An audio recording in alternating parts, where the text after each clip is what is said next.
欢迎来到新兴消息频道，请订阅频道，所以大家不要错过当天最热门的新闻。我们今天的时事通讯包括以下内容：表面是温情祝福，实则暗藏内娱圈层密码。赵丽颖的花篮，林更新的熟面孔，无一不是精心设计的关系信号同框及战队，露脸及背书。名利场从不为情义买单，只认可用性与资源置换。你以为在课堂，人家早把账本摊在镜头外。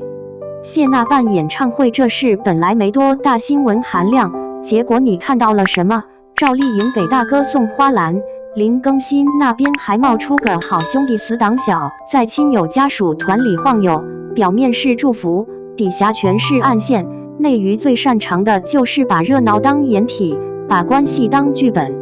说白了，这不是谁跟谁关系好那么简单，而是你以为在看娱乐活动，其实是在看一套熟人系统怎么运转的。同一个圈子里，朋友是朋友，亲友是亲友，但能把这几拨人放在同一个场景里，还安排得这么自然，谁信它只是巧合？真当观众眼瞎？先把表层说辞扒开，很多人看到送花篮出现在亲友团，就开始脑补温情，仿佛这世界上只有善意，没有利益。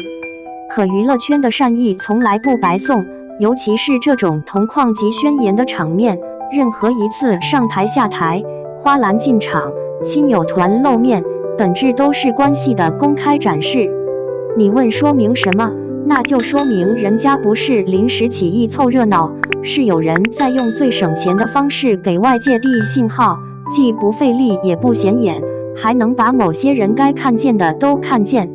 这套信号有两层意思，第一层是给自己人看的，第二层是给外人看的。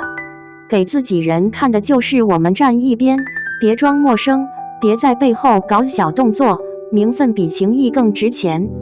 给外人看的就更直白了，你要是想当外人，就别怪外人也不认你。资本和资源进出圈子从来靠人脉，不靠道德。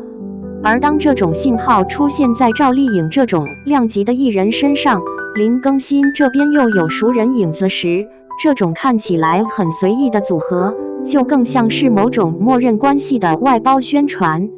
你要是觉得这只是社交，那你还没见过内娱的真正社交逻辑。社交是花时间的事，公关是花钱的事，而同场同框是最便宜的传播。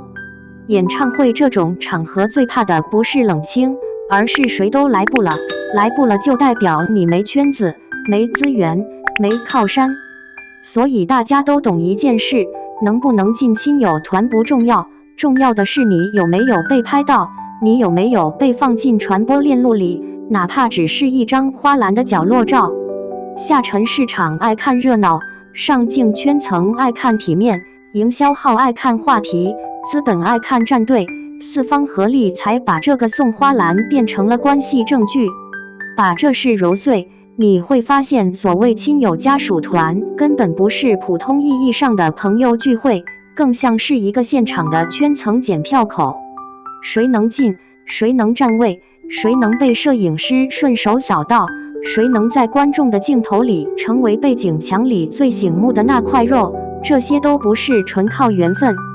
在内娱，最讲缘分的往往不是最有缘分的人，而是最懂得借缘分办事的人。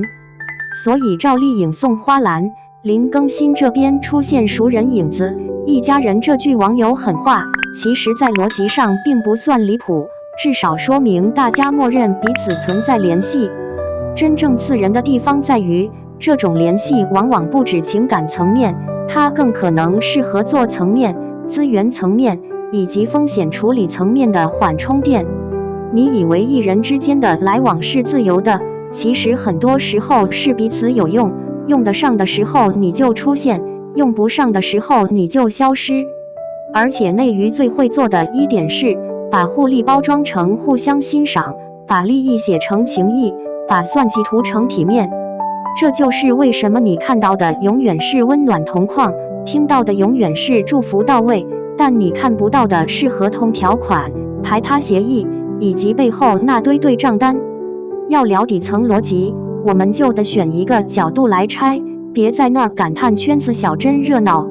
这件事更像名利场的人性罗生门在投影，你可以把它理解成谁能在谁的公开场合里露面，谁就更像在替某种阵营背书。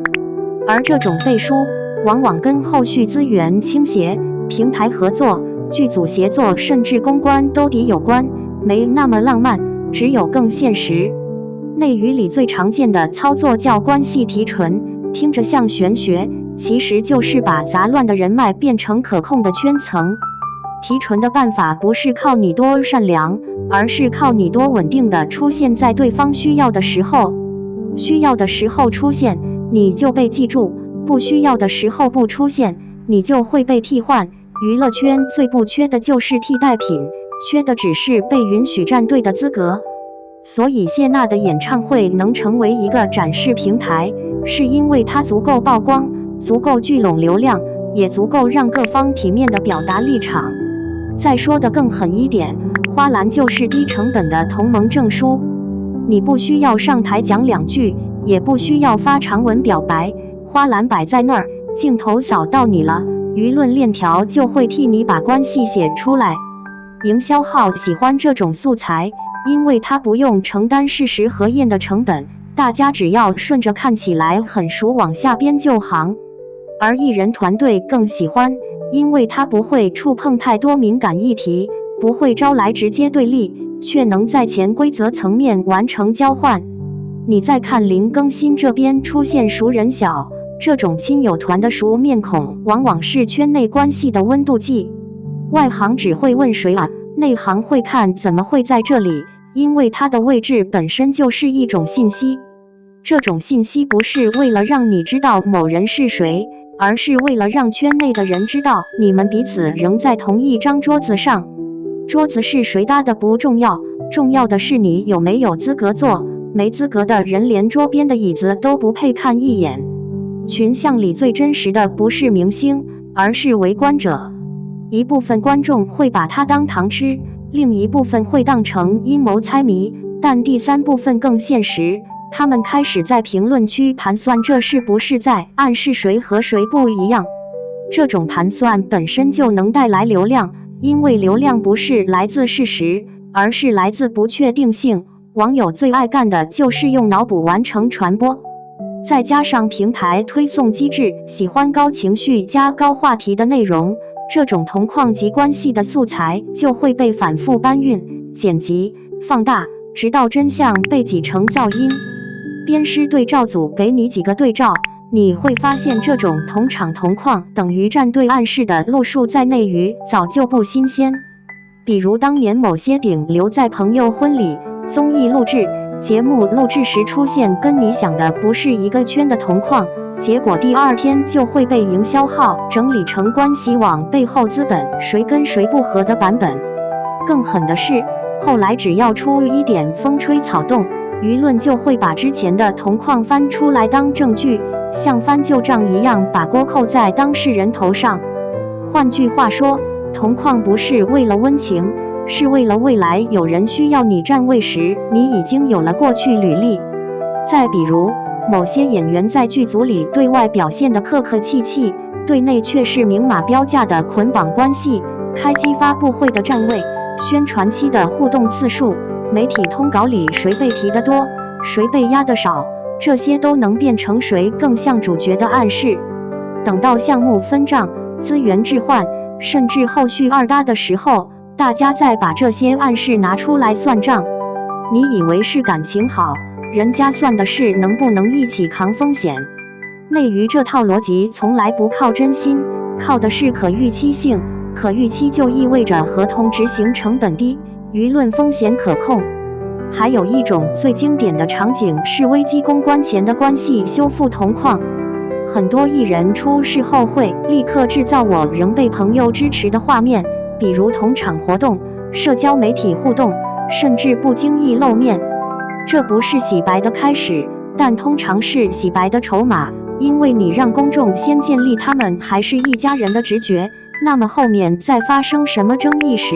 舆论就会更软。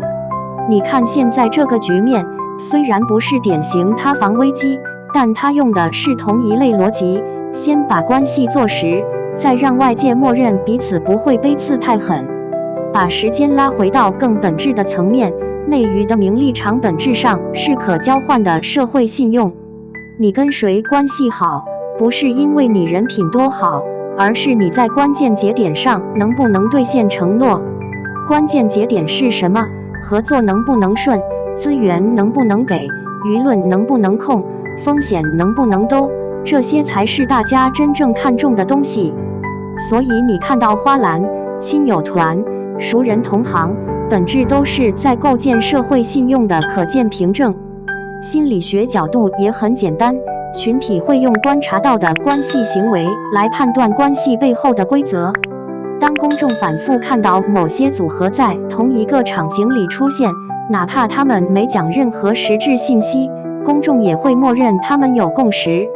而默认会带来两个效果，一是让观众形成偏好，二是让营销号形成叙事模板。叙事模板一旦成型，后续只要再给一点素材，就能无成本扩散成圈内消息。在内娱，消息从来不是最稀缺的东西，稀缺的是能够被公众相信的包装过的消息。更毒一点说，艺人之间的朋友也可能是一种职务关系。你今天站在我的活动里给我体面，明天我站在你的项目里给你背书，后天我需要你在某个舆论事件里别突然沉默，你也懂得配合。你把这理解成友情也行，把这理解成交易也行，反正最后你拿到的都是可用性。人性罗生门就在这，表面你是朋友，背后你是在执行一份默契的规则，只是大家都不肯把合同拿出来给观众看。历史镜像还可以更直接，内娱每次进入新阶段就会换一套更低成本的玩法。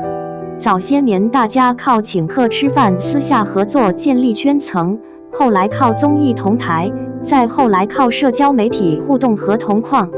现在同框已经够用了，因为传播链路更快，公众更懒，你只要录一下面就有人替你写故事。这不是时代进步，这是时代退化，因为审美和判断越来越弱，大家只要看到熟悉的脸，就愿意相信合理的关系。对照之前那些更大场面的案子，你就明白，最终总会有人被同框反噬。当某个艺人后来站队错了，或者在关键节点上没有兑现承诺，那些被动员起来相信他们是一家的观众就会瞬间翻脸。他们会从好感变成愤怒，从吃糖变成扒皮，从体面同框变成背叛证据。所以你看着今天的热闹，其实也是在给未来可能的撕扯提前建模。终局嘲讽也得讲清楚，你以为这只是娱乐圈的小社交，实际上他在给所有人上课。上课内容就是体面永远是先做出来的，真心永远是后讲出来的。等你发现不对劲的时候，传播已经完成，叙事已经成型，立场已经被记账。这就是内娱最擅长的把戏，利用公众的直觉，用几张图几段话把人情伪装成事实，再把事实变成后续谈判的筹码。别天真了，送花篮这种事，你可以当祝福，但在名利场里，祝福从不白送，特别是顶流之间的祝福，基本都带着账本的味道。一句话收尾，看到赵丽颖给谢娜大哥送花篮，林更新熟人也在亲友团里露面时，别急着感动，先想想这场同框体面到底在给谁打掩护，给谁递刀。内娱从来不靠真情撑场面，靠的是关系网络的可用性，谁最早把自己绑进同一张网里，谁就更容易在下一次风暴里活得体面。体面这玩意儿都是用来遮羞的，遮不住的时候就会反噬。等你笑完今天的好像一家人，明天就可能哭着看谁先翻脸。